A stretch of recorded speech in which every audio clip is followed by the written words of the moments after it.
ભક્તિ કરે જે કોઈ ભાવથી ભાઈ તેનો બેરો પાર ભક્તિ કરે જે કોઈ ભાવથી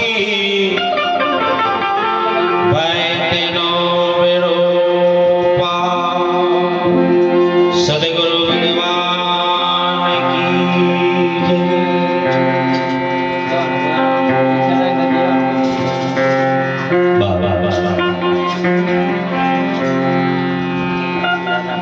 આજનો પવિત્ર અને પાવન પ્રસંગ એવી ચાંદપુરની પાવન ભૂમિમાં ભક્ત શ્રી એવા રાકેશભાઈ તથા સંજયભાઈ આવું સુંદર આયોજન કરી સંતો ભક્તોને તેડાઈને ભોજન ભજન સત્સંગનો લાભ લેવડાયો છે બાપ જેને સારા કાર્યમાં મનથી તનથી અને ધનથી જે પણ કોઈ કાર્ય કર્યું છે તે બદલ એમને ખૂબ ખૂબ અભિનંદન છે બાપ આગળ મહાપુરુષોએ સુંદર આપણને શબ્દથી આપણને તરબોર કર્યા છે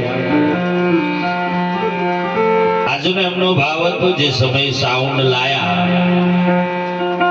એમને એવો ભાવ હતો કે એક દર ભજન રાખી સદગુરુ મહારાજને સાથે સાથે સંતો ભક્તોને તેડાઈને આનંદ કરવો અને આનંદનો દિવસ આજે ખરેખર આપણને બધાને મળી રહ્યો છે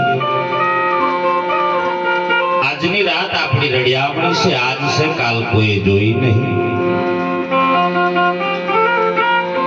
જે મનમાં હતું એ આપણને મળ્યું છે આજે જે પણ આપણને ભાવ હોય એ ભજન અહીંથી કોઈ પણ સત્સંગમાં નીકળે એમાં મારો કોઈ દોષ મારો સદગુરુજી અર્પણ કરશે એ ભાવે અહીં આગળ નીકળશે બા સત્સંગ ધારાની શરૂઆત કરતા પહેલા વિનંતી એટલી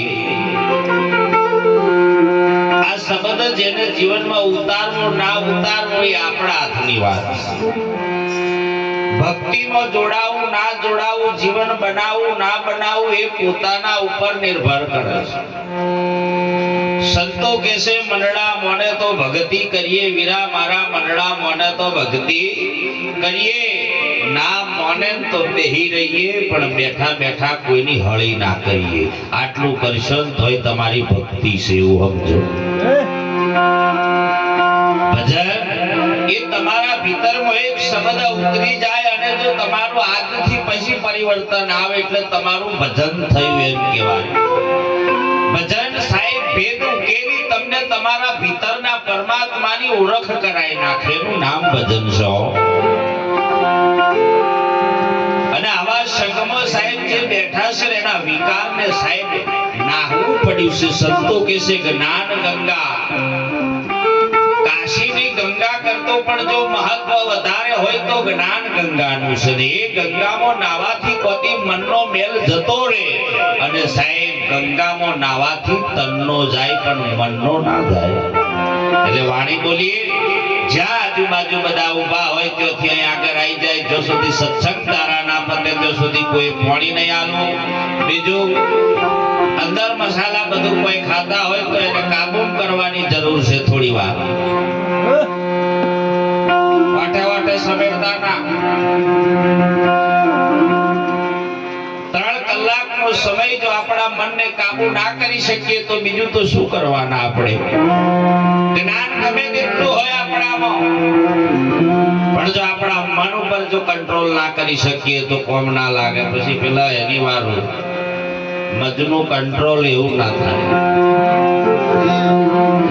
એ હાલો જઈએ ગુરુના દરબાર એ સંતો ભાઈઓ હાલો જઈએ ગુરુના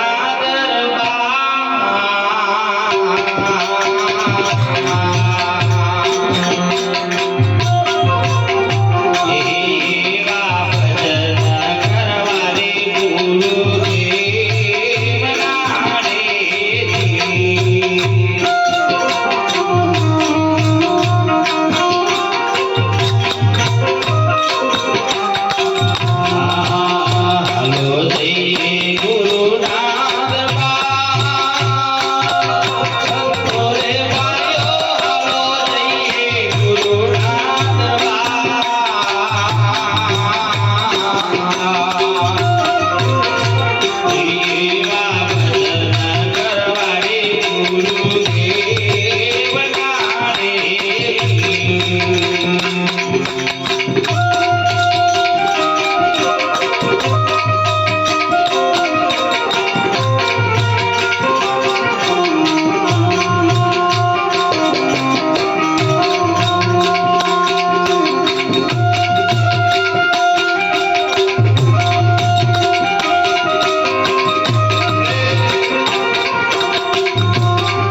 સદગુરુ મહારાજનો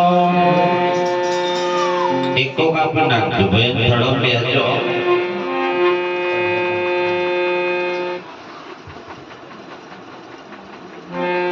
હવે આપણે બધા અહીં બાજુ થોડું લક્ષ્ય લેવાનું.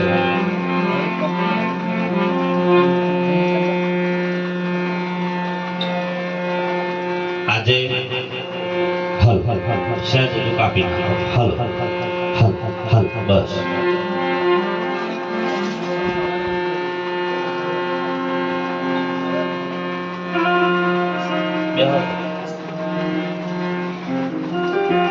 અહીં જેવું છે ખબર, તમે મોહનથાળ એવું બનાવે ને બધા રહોડિયા હોય ખબર, ચાસણી એક તાર ના થાય તો હજી મોહનથાળ પકડવો ના આવે. થોડ થોડ તૂટ તૂટ તૂટ કરે એટલે ચાલે વેરી જાય તો પાછો મીર નો આવે. અહીં એક તાર થાય તો મીર આવે.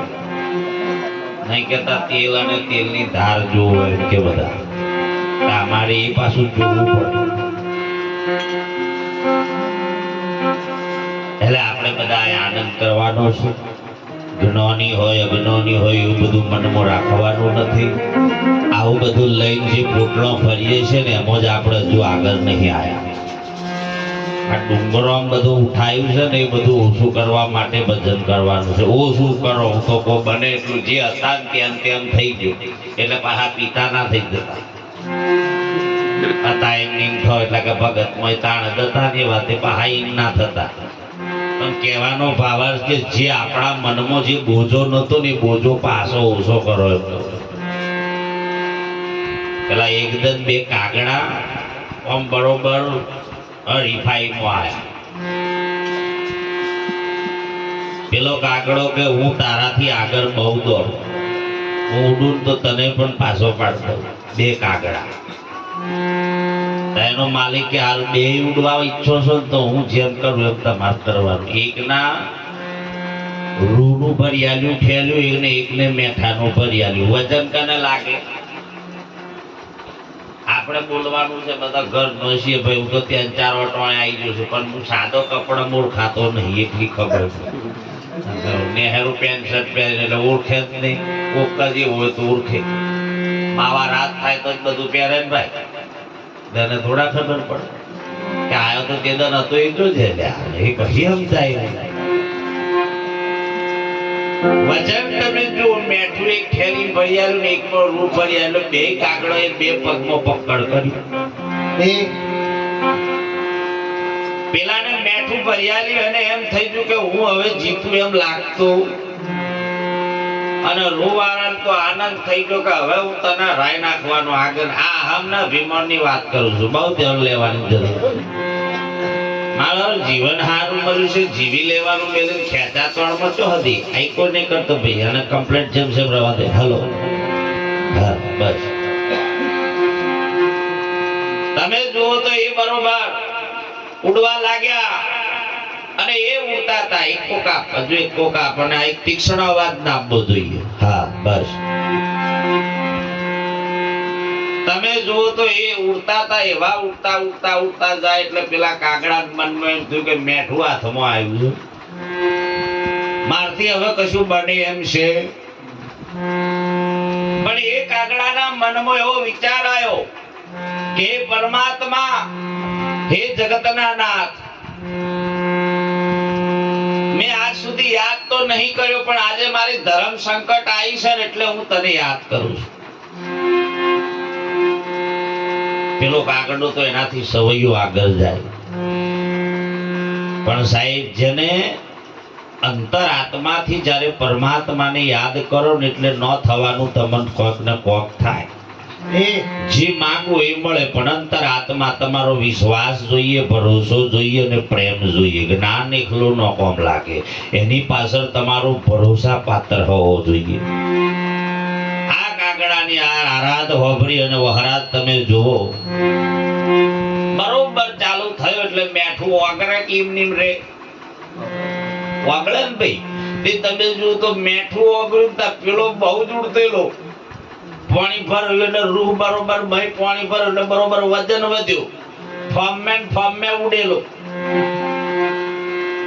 ઘણો ઉડ્યો એમ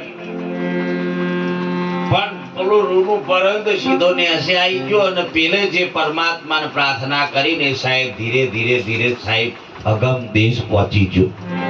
અરે ઘણા નહીં કહેતા હો જ્ઞાની શું બ્રહ્મ જ્ઞાની અહમ નો હોય મારા બાપ હોય જ્ઞાન એવું ના માનો તમે બેઠા છો કોઈ એવું અજ્ઞાન ના હોય તમારામાં જેટલું છે ને એટલું કદી અમારી જોડે ના હોય બરોબર અહીંથી બોલાય અને તમે તારણ કાઢો છો ને અમે બોલવા રહ્યા છે આપણે એમ માનીએ છીએ કે અમે જ બરોબર ના આ દુનિયામાં બધાની જરૂર છે ભાઈ અને વિવેક વગરનું જ્ઞાન આ જીવ છે તમારો વિવેક ના થાય તમે જય ગુરુ મહારાજ ના બોલો કોઈને ફૂલ આરતી અને વંદન ના કરતો તો એ ભૂલ પડે એમ છે હારું તમારો વગણે આયા ખાટલો ના ડાર ઇન્ડિંગ છે બે હાથ દેતા મને કેવું લાગે તમે એમ ઘેર જો બીજો હતો સંભળકો ના જાય કોને ઘેર જવા જેવું છે સંતો તો જો વાત કરે છે બરોબર એટલે એ ભજનમાં કીધું કે હાલો જઈએ ગુરુના દરબાર ભજન કરવા ગુરુદેવના ચમ ગુરુના દેશમાં જવાની વાતો કરી ચમ એવું ના કહ્યું કે પાવાગઢનો દેશમાં જવું છે મહાકાળીના દેશમાં જવું છે ભદ્રકાળીના દેશમાં જવું છે એવું ના કહ્યું સંતો એક જ વાત કરી હાલો જઈએ ગુરુના દરબાર ગુરુ કોને કહેવો ગુરુ કોને કહેવા અમારા જેવા દેહધારીની વાતો સંતોએ નથી કરી સદગુરુ કોઈ વ્યક્તિ નથી અને વ્યક્તિ કુદાળ ગુરુ કહેવાય આજે છે કાલા શરીર જતું રહેવાનું છે ઓને મોની બેસો તો કદી ભક્તિ નહીં તમે કરી શકો